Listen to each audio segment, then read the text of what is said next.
Limiter la vitesse maximale de 90 à 80 km/h sur les routes nationales et départementales.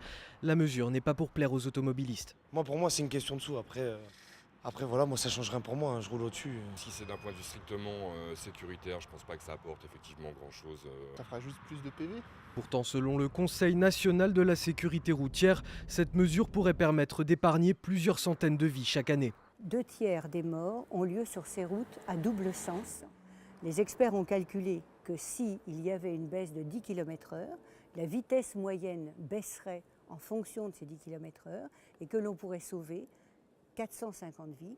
Un calcul qui laisse les associations de conducteurs dubitatives. Il n'y a absolument aucune preuve que cette baisse des limitations de vitesse va impacter sur les chiffres de la sécurité routière. Il suffit de regarder ce qui se passe à l'étranger, notamment en Angleterre.